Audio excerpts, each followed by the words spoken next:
entendimento de que nesse momento histórico, né, ainda que isso aconteça daqui a 10, 20, 30 anos, não importa. Se em algum momento o Brasil tiver uma composição de Suprema Corte que compreenda que esse momento que nós estamos passando hoje se trata de uma ditadura judicial, poderá ser adotado o mesmo entendimento adotado pelo STJ na súmula 647 e, portanto, todos os atos que estão acontecendo, pelo menos de 2020 para cá, poderão vir a ser futuramente considerados imprescritíveis.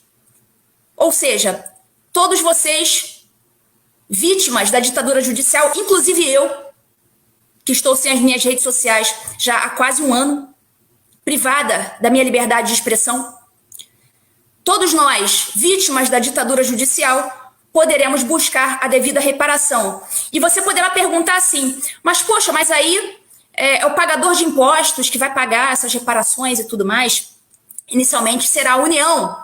Entretanto, eu lembro a vocês do que está escrito no artigo 37, parágrafo 6º da Constituição Federal, que diz o seguinte, abre aspas, as pessoas jurídicas de direito público, a União, e as de direito privado, prestadores de serviço público, responderão por danos que os seus agentes, nessa qualidade, causarem a terceiros, assegurado o direito de regresso contra o responsável nos casos de dolo ou culpa. Isso quer dizer o quê? Que ainda que a União venha a pagar indenizações, pensões para as vítimas do 8 de janeiro e da ditadura judicial em geral, a União terá direito de regresso contra o agente público causador do problema, ou seja, direito de regresso contra as autoridades no CPF, pessoa física, de cada uma das autoridades que praticou arbítrios durante a ditadura judicial. Por último, para fechar aqui essa minha fala, eu também tomei conhecimento de que seria ofertado aos presos do 8 de janeiro o Acordo de Não Persecução Penal, o ANPP. E, segundo os termos do Código de Processo Penal, o Acordo de Não Persecução Penal prevê que, para que o sujeito não seja processado, para ele se livrar do processo, ele deve confessar. Um dos requisitos para que ele receba esse acordo, para que ele seja beneficiado pelo acordo, é a confissão. Então, veja bem, isso, a meu ver, eu vou deixar aqui para vocês refletirem a minha opinião sobre esse acordo de não persecução penal. Esse acordo de não persecução penal me parece uma espécie de pegadinha, assim como aconteceu naquele acordo que o Chamberlain assinou com o Hitler na Segunda Guerra Mundial. O acordo de não agressão.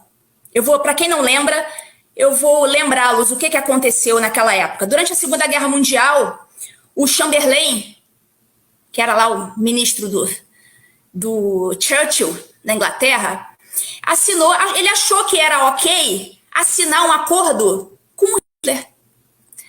Um acordo de não agressão. Ele achou que era ok fazer acordo com esse tipo de gente. E o que ele fez? Ele assinou o acordo de não agressão com o Hitler. E o que o Hitler fez? Vocês lembram? Pois é. É claro que o Hitler não cumpriu o acordo. O Hitler foi lá e atacou do mesmo jeito.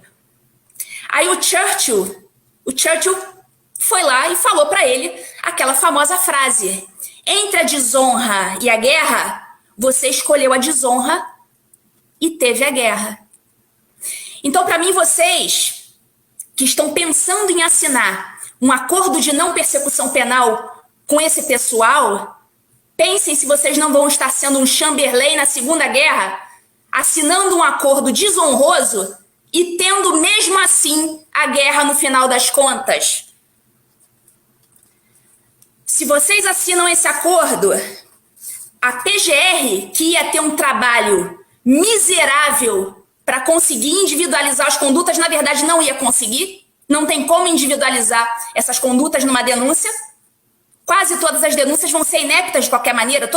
Quase todo mundo vai ser absolvido ao final. A PGR, você assinando um acordo desse, primeiro, você confessa algo que você não cometeu, você legitima as perseguições, você deixa de dar trabalho à PGR, que ia ter que ter um trabalho miserável para individualizar a conduta, não vai precisar individualizar nada, porque você já facilitou o trabalho deles confessando. Você facilita o trabalho da Polícia Federal, que não ia conseguir individualizar essa conduta, mas você já facilitou confessando algo que você não fez. Você vai legitimar o Supremo Tribunal Federal, que vai dizer, ah, tá vendo? Olha quantas pessoas confessaram. Então nós fizemos certo. Jamais se pede desculpas por algo que não se fez, e muito menos se confessa algo que não se fez. Não sejam Chamberlains